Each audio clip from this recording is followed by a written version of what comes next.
यहाँ आपको बोलेगा कि हाँ भाई मैं तुम्हारे साथ हूँ, पीछे पलट के उसको भी बोलेगा कि हाँ भाई मैं तुम्हारे भी साथ हूँ। बेबुनियाद झूठे इल्ज़ाम उसने लगाए जो एकदम मतलब बेसलेस थे। अगर मेरा भाई होता तो जो इल्ज़ाम अविनाश ने मेरे ऊपर लगाए झूठे बेबुनियाद फॉर फुटेज की वजह से आपको नाम मिला है, चुगली चाची, ईवल ईशा, तो ये सारे नाम आप डिजर्व करते हो। ऑल्सो आपके कई सारे मोमेंट्स हुए हैं रजत के साथ में, आपने बाहर आके देखा उन्हें काफी ट्रेंडिंग पे भी थे, तो क्या कहेंगी रजत के साथ जो फ्रेंडशिप है उस बारे में क्या कहेंगी? रजत से कभी भी दोस्ती नहीं हुई मेरी, हमेशा मतलब बातचीत होती थी, फिर हमारा झगड़ा हो जाता था, फिर मैं रोती थी, वो चुप करवाता रहता था। तो रजत ऐसा है कि वो अपनी बात पे कभी रहता नहीं है, हमेशा मुकर जाता है। ये जो उसको पलटू और यू टर्न का जो टैग मिला है ना, वो एकदम परफेक्ट मिला है, क्योंकि वो अपनी बातों पे कभी नहीं रहता है। वो सबको यहाँ आपको बोलेगा कि हाँ भाई मैं तुम्हारे साथ हूँ, पीछे पलट के उसको भी बोलेगा कि हाँ भाई मैं तुम्हारे भी साथ हूँ। तो वो कब कहाँ है, क्या कर रहा है, क्यों कर रहा है, उसको खुद ही पता नहीं है। और ये जो उसकी आदत है कि जैसे मेरे साथ वो करता था कि पहले मुझे हर्ट करता था, मेरा मजाक उड़ाता था, पीठ पीछे भी जाके सबके साथ मेरा मजाक उड़ाता था, फिर वापस मुझसे बात करने आ जाता था, है ना। और जब मैं रोती थी चुप करवाता था, तो यही चीज़ें रिपीटेटिव हो रही थी। तो मुझे ऐसा लगता था कि ना मेरे साथ रजत जो है बहुत ही फ़ायदे के लिए, ये समीकरण वाला रिश्ता होता है ना, वैसा था कि आप कि मुझे वो रजत चोट भी मारता था और फिर मलहम भी लगाता था, फिर चोट मारता था, फिर तकलीफ़ पहुंचाता था अपने शब्दों से और फिर मलहम लगाता था। तो ऐसे इंसान से दूर रहना बेहतर है जो आपके साथ है पर आपके पीठ पीछे आपकी बुराई कर रहे हैं, आपका मजाक उड़ा रहे हैं। अविनाश के साथ जो है काफी सारी चीजें एपिसोड में भी दिखाई गई, काफी सारी चीजें बाहर भी निकल के आई है, चाहे आपका रिलेशनशिप का जो भी मुद्दा बना था वीकेंड के बाद से, या फिर आपके करियर को लेकर जो भी बातें हुई थी, वो सारी चीजें भी सामने थी। क्या कहेंगे इस बात पे? अविनाश ने जो किया मुझे ऐसा लगता है कि उसने अपनी फुटेज के लिए, लाइमलाइट बटोरने के लिए, ये उसका एक गेम प्लान भी हो सकता है। उसके लिए उसने मेरी इज़्ज़त के बारे में नहीं सोचा और बेबुनियाद झूठे इल्ज़ाम उसने लगाए जो एकदम मतलब बेसलेस थे। उसने एक भी बार ये नहीं सोचा कि क्या अगर मेरी जगह अविनाश की बहन होती तो जो बातें अविनाश ने मेरे लिए बोली हैं तो क्या वो तब अपनी बहन को भी वही सब बोलता। तो ये बहुत ही हर्टफुल था मेरे लिए जो कुछ भी हुआ। और शायद उसी वजह से जो बातें अविनाश ने बोली, मेरी मम्मी आई, मम्मी को भी बहुत हर्ट हुआ उन बातों को लेके। तो मम्मी का भी वो रिएक्शन था, क्योंकि एक माँ अपनी बेटी के लिए तो हमेशा खड़ी रहती है। जहाँ पीठ पीछे बोलने की बात है तो करण ने भी आपके पीछे बहुत कुछ बोला है कि आपके आंसू मगरमच्छ पे है, फिर आप एक्टिंग करके इतनी दूर पहुंचे, उस पर आपको क्या कहना है? करण ने अगर ये बोला है कि मैं एक्टिंग करके यहाँ तक पहुँची हूँ, तो मुझे तो 3.5 महीने मैं एक्टिंग कर रही हूँ बिग बॉस के घर में, तो मुझे तो बेस्ट एक्ट्रेस का अवार्ड मिलना चाहिए ना। है कि नहीं, कितनी अच्छी एक्टिंग कर रही हूँ मैं कि 3.5 महीने से मैं एक्टिंग ही कर रही हूँ। और करण ने जो बात बोली है मेरे पीठ पीछे, वो जब मैं घर के अंदर थी तब मुझे पता ही नहीं था कि करण क्या बोल रहे हैं। जब मैं घर से बाहर निकली और मैंने वीडियोस देखे, तब मुझे पता चला कि अच्छा पीठ पीछे ऐसा बोल रहे थे करण। तो मुझे बड़ा बुरा लगा, हर्ट हुआ करण की बात सुन के कि वो इतने सीनियर हैं और वो अगर ऐसा करेंगे, किसी के आंसुओं पे हंसेंगे और किसी की फीलिंग्स का मजाक उड़ाएंगे, तो वो अपनी पर्सनालिटी दिखा रहे हैं। तो ये तो मैं करण का ये रिएक्शन देख के तो मैं शॉक्ड हो गई कि ये करण ये क्या कर रहा है, ये क्यों कह रहा है ऐसा। चाहे जब आप घर के अंदर गए तब आपकी और विवियन की फाइट देखी गई, कहीं ना कहीं विवियन काफी ज्यादा पॉपुलर थे, ये वजह थी विवियन से फाइट करने की, ऐसा ऑडियंस का कहना है, आपका क्या टेक है इस पे? विवियन से मेरी फ़ाइट होती थी, वो इसीलिए स्टार्टिंग में क्योंकि विवियन जो हैं वो बहुत सीनियर आर्टिस्ट हैं और इसीलिए लोग उनसे सवाल जवाब नहीं करते थे, सब लच के दब के झुक के रहते थे विवियन के सामने। इकलौती मैं ही थी जो मैं कहती थी कि आप बदतमीज़ हो, आपके बात करने का तरीका सही नहीं है, आप बहुत घमंडी हो और बहुत एटीट्यूड है आपके अंदर, क्योंकि विवियन जिस तरह से बात करते हैं ना, ये सुन और ऑर्डर चलाना, वो सब चीज़ें मुझे नहीं अच्छी लगी। तो इकलौती मैं ही थी उन सभी लोगों में से जिसने आवाज़ उठाई और बोला कि आपके अंदर अब बहुत अकड़ है और आप इस तरह से बात मत करो। लेकिन उसके बाद 4 हफ्ते बाद मैंने काफ़ी सारे चेंजेस भी विवियन के अंदर देखे, जिसमें उनके बात करने के तरीके में काफ़ी सुधार आया। उनका वे ऑफ टॉकिंग बहुत बदल गया टुवर्ड्स मी। और भी लड़कियों के साथ, जैसे श्रुतिका को भी यही शिकायत थी, शहज़ादा को भी यही शिकायत थी कि विवियन का बात करने का तरीका बहुत ही गलत है, मतलब लहजा बहुत ख़राब है, तमीज़ नहीं है बात करने की, ऑर्डर बात करते हैं तो ऐसा लगता है कि ऑर्डर सुना रहे हैं, है ना। तो बदलाव देखे मैंने विवियन के अंदर, एंड विवियन की वाइफ के जाने के बाद तो मैंने विवियन में बहुत सारे चेंजेस देखे। नूरान जी और मैं, हम तो बहुत अच्छे दोस्त हैं, और नूरान जो बोलकर गई विवियन को मेरे लिए, तो विवियन का नज़रिया बदला टुवर्ड्स मी, और उनकी वाइफ के जाने के बाद वो बहुत अच्छे से मुझसे बात करने लगे, मेरे साथ हंसी मजाक करते थे। एक टास्क था जिसमें वो कोट भी पहना रहे थे मुझे, शायद आपने देखा होगा। एंड तो बहुत बदलाव मुझे विवियन के अंदर देखने मिले मेरे प्रति उनकी वाइफ के जाने के बाद।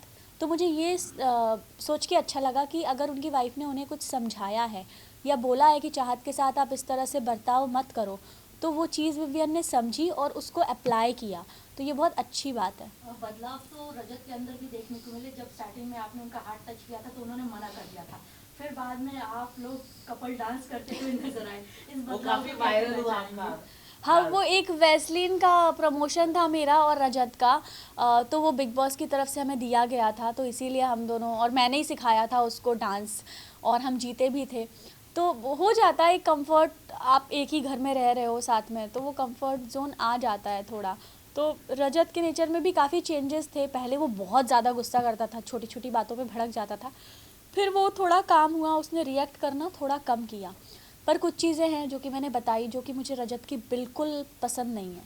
बट चाहत आपने जो लास्ट आपका ये था टास्क, आपने कट जो था काटने वाला, उसके अंदर आपने रिश्ते रजत के साथ काटे, बट बाहर आके राहत मूवमेंट नजर आ सकता है फैंस को कभी? रजत ना कभी मेरा दोस्त था और ना ही बन सकता है, ना मैंने उसको कभी रजत भाई बोला है ना, तो भाई भी मैंने रजत भाई कभी करके उसको बोला नहीं। तो मुझे ऐसा लगता है, मम्मी जी ने तो बोला दोस्त है ना। क्या नहीं है दोस्त, वो दोस्त बनने के लायक ही नहीं है, क्योंकि उस इंसान पे भरोसा ही नहीं किया जा सकता। जो इंसान अपने शब्दों पे नहीं रह सकता, जिस पे हम ट्रस्ट नहीं कर सकते, उससे हम दोस्ती कैसे करेंगे। तो मुझे नहीं लगता मेरा रजत की कभी दोस्ती हो सकती है, क्योंकि वो पलटू है। चाहत आपसे ये जानना चाहेंगे कि टिकट टू फिनाले कौन डिजर्व नहीं करता, जो भी टॉप 7 इस वक्त घर में मौजूद है, क्या लगता है? मुझे लगता है ईशा बिल्कुल भी डिज़र्व नहीं करती है, क्योंकि अगर अविनाश को हटा दिया जाए तो ईशा का उस घर में कोई वजूद नहीं है। अविनाश की उंगली पकड़ के, उसके कंधे के सहारे, अविनाश के सपोर्ट से वो यहाँ तक पहुँची हैं, तो मुझे लगता है वो बिल्कुल डिज़र्व नहीं करती। शायद बहुत पहले ही उनको बाहर हो जाना चाहिए। ऐसा लग रहा था कि अविनाश से आप जब भी आप बात करने जाते तो ईशा को काफी जेलस होती थी, आपको अंदर महसूस हुआ इसके बारे में? जब भी वो आपसे बात करने आता था तो चुगली गैंग को काफी परेशानी होती होगी परेशान। होती ही थी अगर अविनाश किसी लड़की से बात करता था। इज इट आपको लगता है? यस, मैंने कशिश से भी ऐसा सुना था और भी लोगों से कि जब भी यामिनी से भी इनफैक्ट कि अगर अविनाश तब बात करता है मुझसे जब ईशा नहीं होती है, ईशा होती है तो वो बात नहीं करता है। तो आई डोंट नो क्यों अविनाश ऐसे डर डर के रह रहा था, उसको खुल के रहना चाहिए था।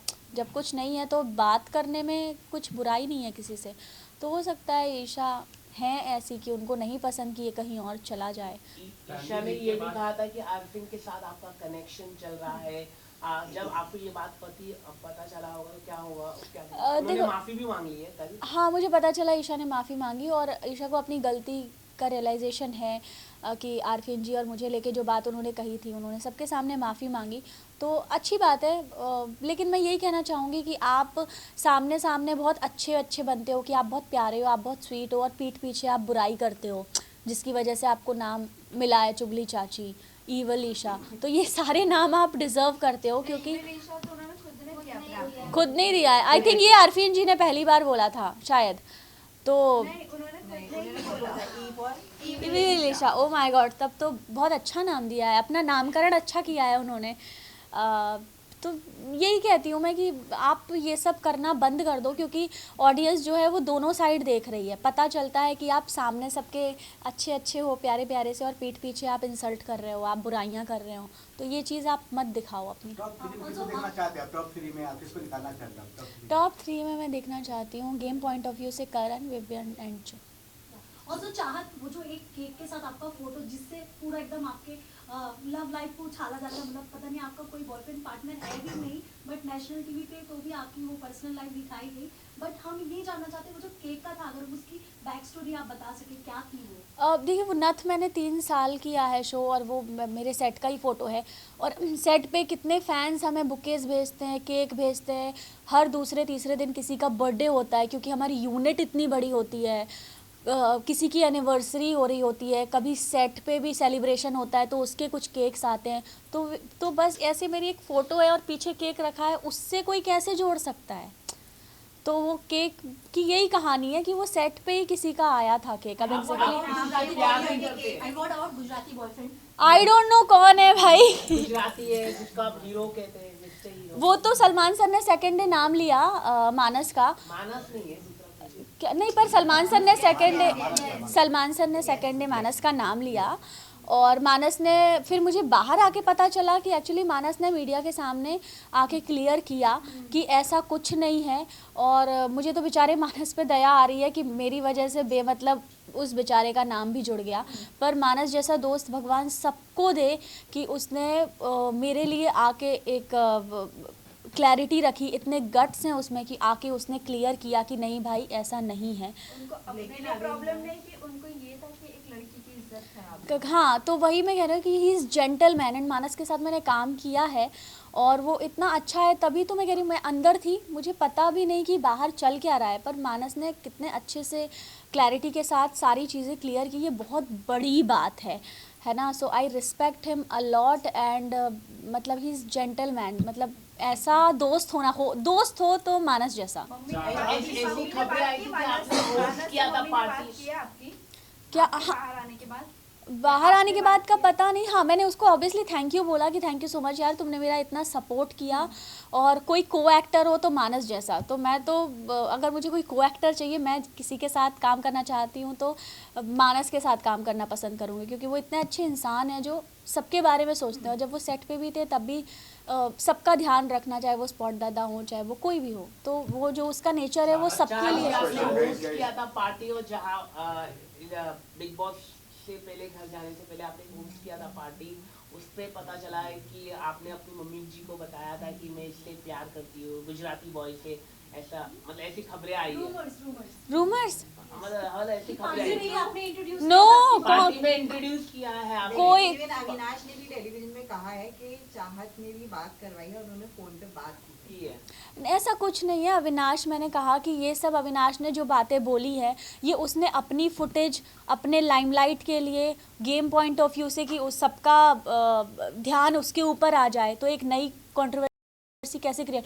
तो आप अपनी फुटेज और लाइमलाइट के लिए अविनाश ने मुझ पे ऐसे बेबुनियाद झूठे इल्ज़ाम लगाए। अगर ऐसा कुछ होता तो आप लोगों को तो पता चल ही जाता ना भाई। अविनाश के साथ भी लिंकअप के रूमर्स आए थे, अविनाश के साथ भी लिंकअप के रूमर्स आए थे, इस पे क्या? आपने रिजेक्ट कर लिया। आपने रिजेक्ट किया। अविनाश प्यार करता था आपसे और आपने रिजेक्ट कर चाँद लिया। गरिमा ने भी इंटरव्यू में कहा है कि अंगूर नहीं मिले तो अंगूर खट्टे, तो इसका मतलब हम क्या समझें? हाँ, हो सकता है कि वन साइडेड लव हो अविनाश का मेरे लिए, पर मैंने कभी भाव नहीं दिया। वही हो सकता है, आई डोंट नो। पर जहाँ तक हमने अविनाश और मैंने काम किया है, हम कभी दोस्त नहीं थे, क्योंकि हमारी वो वाइब मैच नहीं हुई। हम प्रोफेशनली काम करते थे, hello hi bye bye, that's it. और ये सब जब अविनाश ने किया मेरे बारे में, जो बातें बोली हैं कि ऐसा है वैसा है, ये है वो है तुम्हारा, मेरे लिए बहुत शॉकिंग था। क्योंकि मैं ऐसे अविनाश को नहीं जानती हूँ जो मतलब अपने लिए किसी लड़की की इज्जत को इतना गिरा देगा, अपने फुटेज के लिए कि नया तरीका ढूंढेगा नए मुद्दे बनाने के लिए, ऐसे बेबुनियाद